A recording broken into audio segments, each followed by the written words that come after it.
I am a woman is something I argued and defended with no negotiation and no retreat for most of my adult life.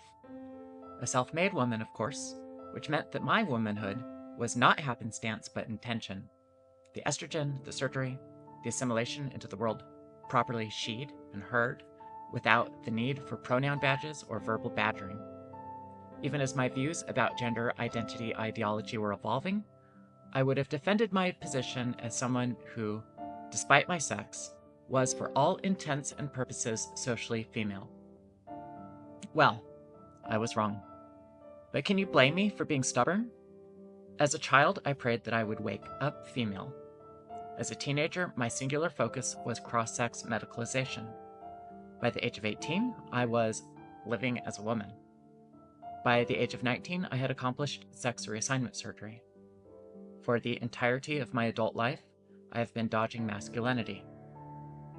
Along the way, I have forged friendships, made and delivered promises, held the hands of the dying, watched children be born and grow to adulthood, all as a woman. Or more honestly, as a transsexual.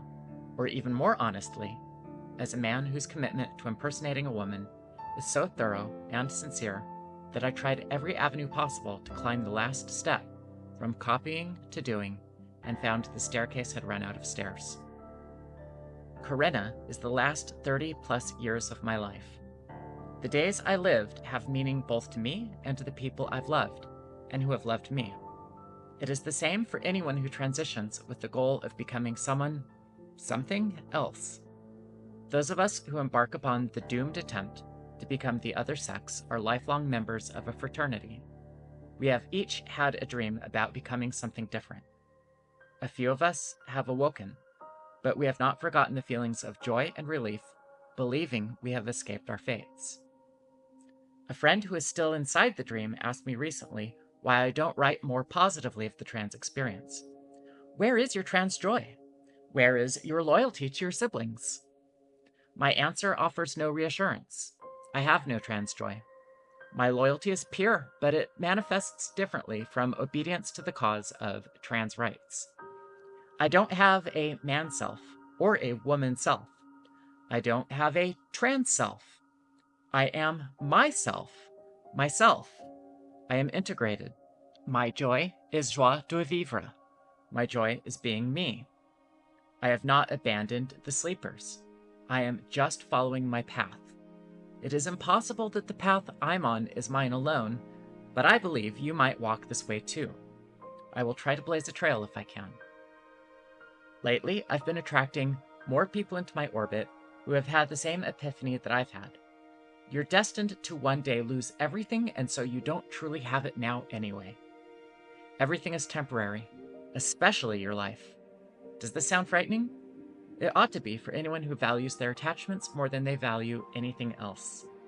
Death before detransition is the defiant cry of those who have come to define themselves by their trans identities.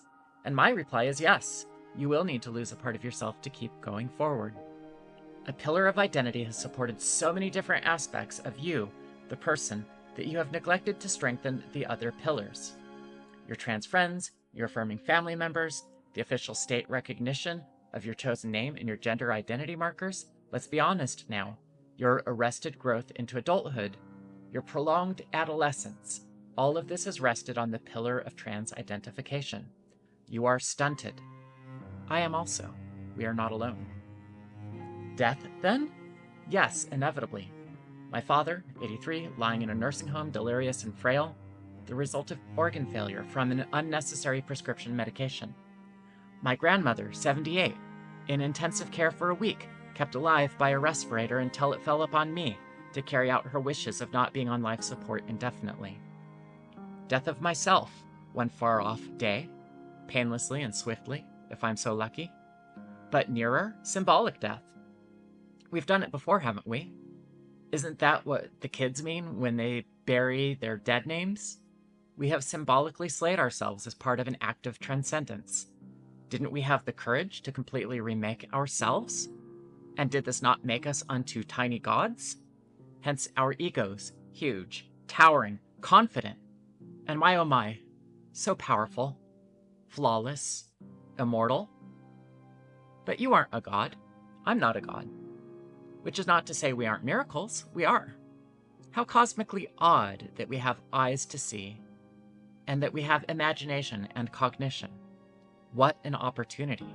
However, it's hard to appreciate the miracle of our own existence when we're born into a world of confusion, pain, sorrow, loss, grief, longing, and loneliness.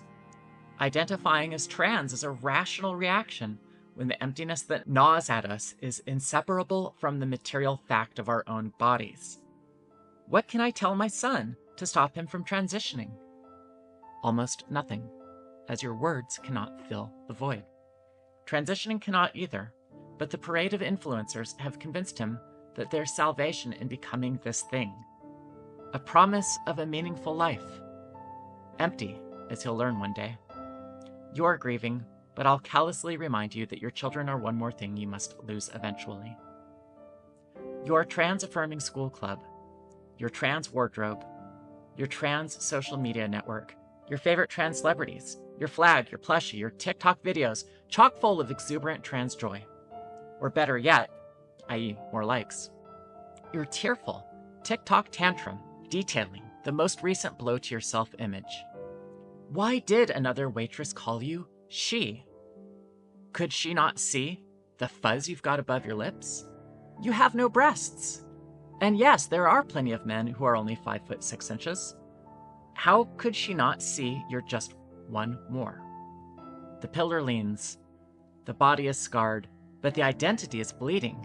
I am a man, the identity screams at a silent and uncaring universe, at a harried and inattentive waitress, at a mother who insists she gave birth to a daughter, at a body still swaddling a hated uterus and ovaries.